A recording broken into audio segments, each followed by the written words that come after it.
Bitcoin is a word you hear. It sounds complex. Many find it confusing, but it is important. Understanding Bitcoin can help. It changes how we see money. This essay will explain it. We will explore it simply. Why learn about Bitcoin now? It is more than digital cash. It is a big tech shift. Think of the early internet. Few understood it then. Now we use it daily. Bitcoin could be similar. It offers new possibilities. Finance is always changing. Old systems can have issues. Bitcoin offers something new. It is open for everyone. No single entity controls it. This is a powerful concept. It gives power to people. Learning about it now is wise. This guide makes Bitcoin easy. We will use simple words. We want it to be clear. You will know what Bitcoin is. You will understand how it works. You will see its appeal. And also its risks. Let us begin this exploration.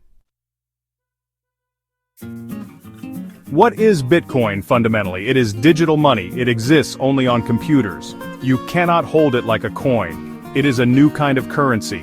It works without needing banks. It is peer-to-peer. People transact directly with each other. Bitcoin was created in 2008. A person or group named Satoshi Nakamoto introduced it.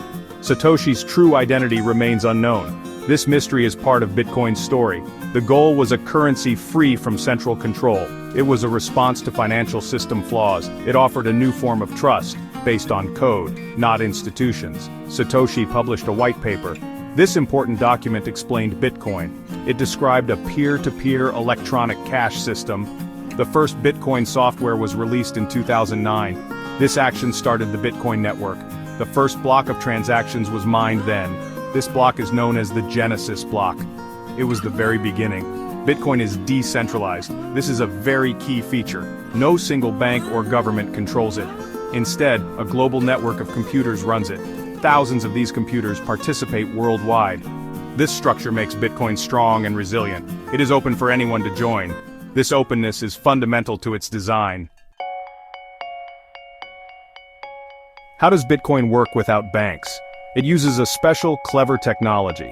This technology is called the blockchain. A blockchain is like a digital ledger book. It records every Bitcoin transaction made. This ledger is public and open. Anyone in the world can view it. This provides great transparency. The blockchain is a chain of blocks. Each block contains a list of recent transactions. When new transactions happen, they are grouped. They are gathered to form a new block. This new block is then added to the chain. This makes the chain grow longer over time. The chain is designed to be permanent and very difficult to change.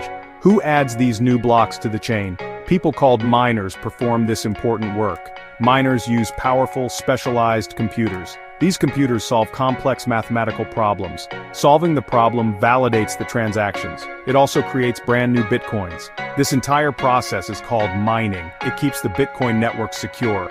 Mining is a very competitive activity. Miners all around the world compete. They race to solve the math problem first. The first one to solve it gets a reward. The reward consists of new Bitcoins, and also any transaction fees included. This system incentivizes miners effectively. It keeps the network running smoothly and securely. Alright, let's dive into section 4. Why people use Bitcoin more than just money. People use Bitcoin for many varied reasons, and one significant reason is for investment. Some folks view Bitcoin as digital gold, they purchase it, hoping its value will increase. But, it's worth noting that Bitcoin's price can be very volatile. It can go up and down quite quickly, so it's considered a risky investment. Caution is definitely advised for new investors. Now, Bitcoin is also used for making transfers. Sending money across international borders can be slow and, quite expensive using traditional banks. Bitcoin transfers can sometimes be faster and cheaper in certain situations.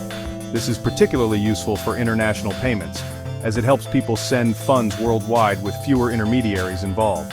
Some individuals use Bitcoin as a hedge against inflation, for instance. Regular government-issued money can lose value over time due to inflation.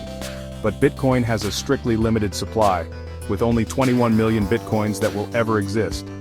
This scarcity might help it protect value, though this is a subject of ongoing debate. Bitcoin can also offer financial inclusion. Many people around the globe lack bank accounts, but Bitcoin primarily needs a smartphone and internet access. This allows more people to participate financially, letting them store value and make digital payments. It gives them access to new financial tools, and this is a potentially powerful use case, empowering the unbanked population. Moving on to Section 5, Digital Gold weighing Bitcoin's pros and cons. Bitcoin has several clear benefits. It offers greater user autonomy because you control your own money directly. No bank can freeze your Bitcoin account, and transactions can sometimes have lower fees, especially when sending money internationally. It's also highly transparent, with all transactions recorded on the blockchain. However, Bitcoin does have its drawbacks.